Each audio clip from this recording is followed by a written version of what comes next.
Yo, what's good, y'all? Silas Kamuni here, and I'm back with another video. And today we're gonna talk about the 4 books that you must be reading if you want to achieve financial freedom. Let's get into it.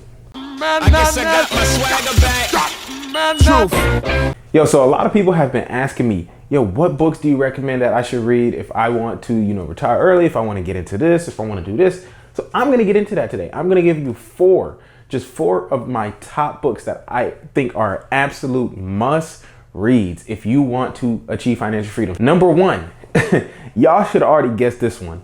It is the infamous, or I should say the famous, Rich Dad Poor Dad, right? This is the number 1 book that you need to read, right? Honestly, this needs to be mandatory reading for everybody coming out of at least high school, right? Honestly, I would say really earlier, like 5th grade. The reason this book is critical to read is because a lot of the principles that they talk about in here are going to help you unlearn a lot of the nonsense and just awful behaviors that you learned about money growing up, right? And what it actually means to become wealthy or to become financially free.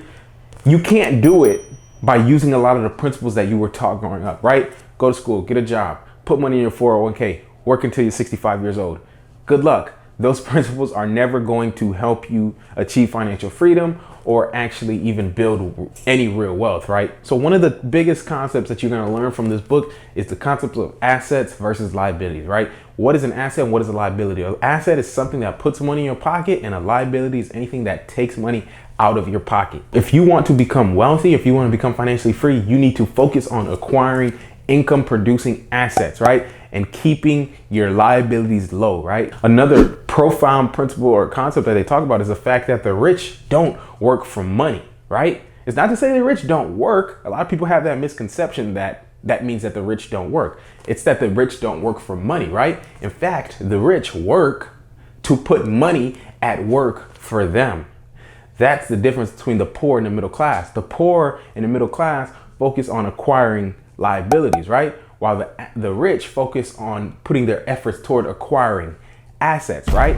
That's what they're working for. They're putting their money to work, right? Because when I go buy an asset, when I go buy something that's going to make me money, when I invest into something that's going to make me money, now my money is making more money, and that money is making more money, and that money is making more money. It's a completely different concept, right? This is where the phrase of assets over liabilities come from, right? See, what most people do is they go and try to buy liabilities first and don't acquire any assets, right? However, the rich and the wealthy, those people, they go buy assets first and let their assets pay for their liabilities.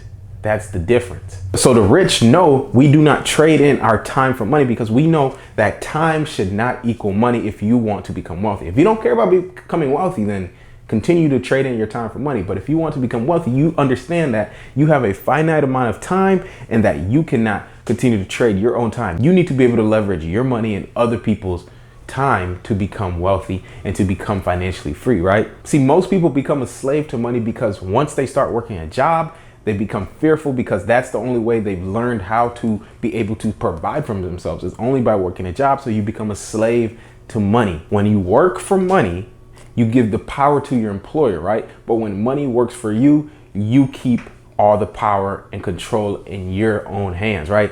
And that's what Money Monopolizers is all about, teaching you how to take control of your financial future by selling anything except your time, right? Money has to work for you. You cannot work for money if you want to achieve financial freedom. Just not gonna happen. The next book that I highly recommend you read on this journey to financial freedom is another Kiyosaki classic, Cashflow Quadrant, right? This is another fundamental book. This is like Rich Dad Poor Dad Part 2, but there's a lot more application in this book, right? There's a lot more tangible steps you can take. Rich Dad Poor Dad is a mindset book. This you can take action on, right? Because there's stuff in here that he'll talk about that you can directly implement into your life immediately. In Cashflow Quadrant, Robert Kiyosaki talks about the 4 different methods of income generation, right? You have your employee, you have your self-employed person, you have your business owner, and you have the investor, right? See, as an employee, you have a job. You only get paid if you go to clock into someone else's company and you get to work, right? They compensate you by you trading in your time for money. See, when you're self-employed, you are in more control, right? You clock into yourself, you check into yourself, you report to yourself. If you're a real estate agent, or you're a plumber, an electrician, or a dentist, right?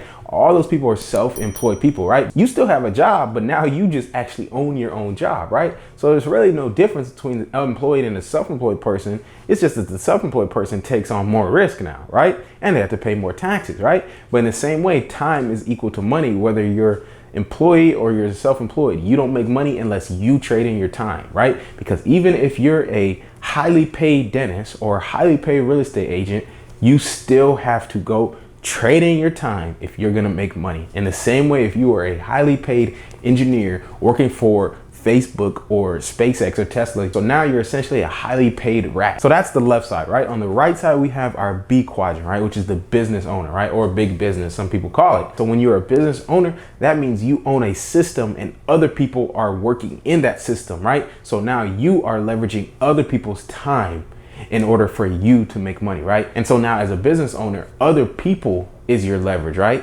So on the left side, on the employee and the self-employed quadrants, you don't have any leverage, right? But on the B quadrant, we know now you have leverage, because now, regardless of whether you show up or not, you still get to make money because you have created a system in which other people are working, right? So you own the system. Whenever you're an employee, there's no such thing as job security, right? It's just position security.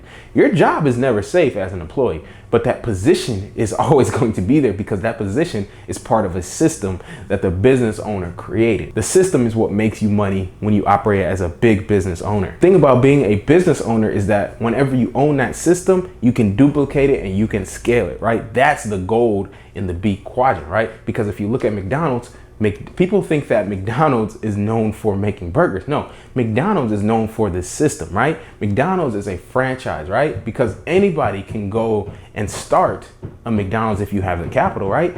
And you don't have to guess how to operate a McDonald's, right? Because you're operating a system that's already proven. Regardless of whichever McDonald's you go to, a Big Mac and fries are always going to taste the same within that country, at least, right? So if you go to any McDonald's in California, the fries are going to taste the same there as they will in New York, right? Because the restaurants are operating under a system, right? They're operating under SOPs, right? And that is what makes business owners wealthy, is because they can scale and duplicate that system many, many times over without themselves having to be there. When you're employed or you're self-employed, you're limited to building wealth because you only have so much time that you can trade in a day. But see, now when you're leveraging other people's time, you can scale that infinitely. And then finally, in the last quadrant, the I quadrant, you have your investor, right? An investor is someone that makes money work for them, right? So it's a difference now, because now you're not leveraging other people, right? You're not leveraging anyone's time. You're putting money to work, right? And so now, regardless of whether you're investing in stocks or you're investing in real estate or cryptocurrency, whatever you're investing, right? So money is working for you. You know that every dollar you deploy is a soldier, and it has to go out there and recruit and fight and bring back more soldiers to you. My favorite quote from this book is whenever he says to stop minding your employer's business all the time and start minding your own business, right? See, most people get up in the morning, they go to work, they come home, and that's it, right? The only effort they put in throughout that day is to build up their employer's business, right? You're making your employer wealthier every day whenever you're not giving anything to yourself. You're not investing in any assets. You're not starting a business. You're not investing in your mind and your education. You're not doing anything to further your own life, right? You're minding everyone else's business except your own. You're paying your bills on time, right? You're putting gas in your car. You're buying groceries. You making sure you're taking care of everyone else's business except your own. Start minding your own business. See, the next book that I highly recommend that you read if you want to achieve financial freedom and build wealth at some point, or be successful at anything, honestly, is by my favorite author, Malcolm Gladwell, Outliers, right? Outliers is a fantastic book if you just want to be great at anything. It is important to understand some of these concepts in here. See, one of the things he talks about in this book is the fact that successful people aren't just successful because they have intelligence or ambition or talent, right? These people become successful because of a lot of factors like their environment or, their age or their cultures. All those things play a factor, right? Let's think of someone like Bill Gates, right? Bill Gates, he was born in 1955, and he went to a private school pretty much for his entire life, right? Growing up, because he had a wealthy parent. And see, when he was attending that private school, they happened to have one of the most advanced computers in human history at that time, right? Most college campuses didn't even have the school that this, middle school had, right? And so what did he do? As the inquisitive person he was, he spent hours and hours and hours, thousands of hours on the computer learning coding, right? Because he had that computer at his disposal. And so what happened was, by the time he was in his 20s, in the mid 70s, right? He was at a perfect age and a perfect, time in life to be able to capitalize on the computer revolution that happened during the 1970s when computers began to boom. And see, that's how Microsoft got started and actually ended up becoming one of the largest, if not the biggest, software company in the world. See, we can even look back further in history and look at some of the wealthiest people in the history of the world, right?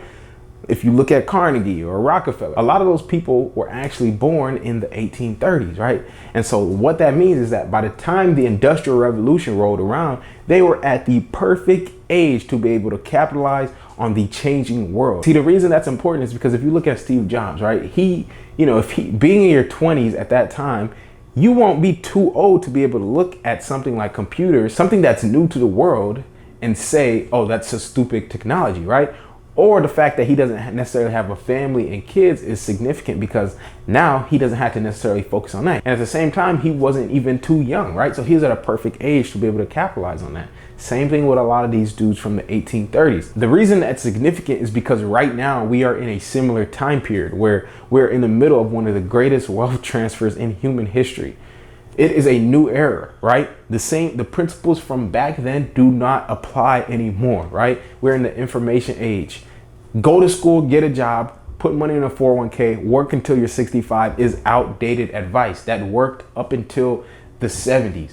But now we are in a new era where you can learn anything today on the internet for free, if not paying a small amount. You don't have to go to school to become a multimillionaire. You never did, but now it's a lot easier. The time frames are getting significantly compressed. So you can become a millionaire today in a few years if you're willing to learn, educate yourself, and put in a work in. It is significantly easier than it was 20, 30, 40, 50 years ago, because back then you didn't have information. Now there's information.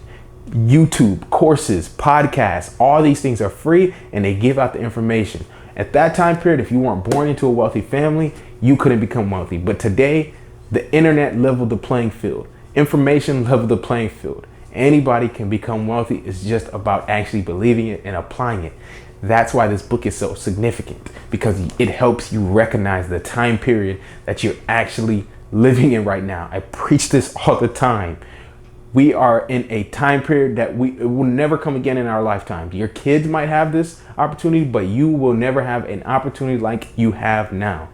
Please, please, please. It is 2021 as I'm saying this. I'm 25 years old. We're going to look back on this in 20 years and I will tell you, I told you so. So please don't let me have to tell you that. So the last book that I want to talk about is going to be for all those people that are interested in starting businesses, right?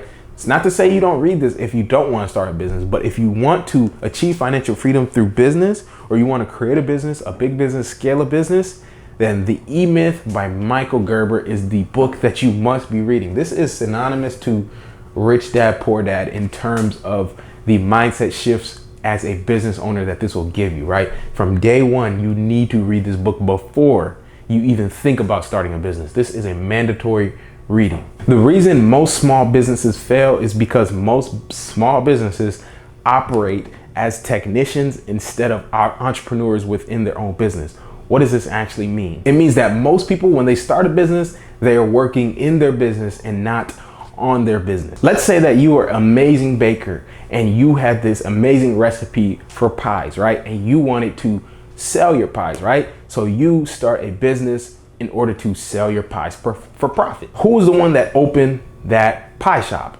It's the entrepreneur. But see, what most entrepreneurs do is that they start the business, and now in addition to cooking their pies, they're serving the pies, they're selling the pies, they're marketing the pies, They're doing everything for the business, right? And so now they essentially just became a technician. And so in this book, The E-Myth, the author Michael Gerber explains that the technician and the entrepreneur working as one person is the reason that businesses fail. See, most people start a business with the entrepreneur spirit, right? But what happens is that they end up doing every single thing in their business to the point where now they just bought themselves a job. They don't even have a business anymore because now you are only working in your business and you're never working on your business. The technician works in the business, the entrepreneur works on the business. So what you have to do is create a business that works without you having to be there, right? If I'm not there, the business should still be able to run. And see, this is done by using a franchise model, right? By creating systems, right? See, remember what I said about McDonald's. McDonald's has systems, right? And the same thing can be applied to every business, right? If I'm selling those pies, I should be able to duplicate my system anywhere and be able to sell those pies anywhere, regardless of if I'm going to be there or not. That is what makes a business scalable. That's what makes a business valuable because it works without you. If your business depends on you, you don't own a business, you own a job, and you work for the craziest person in the world.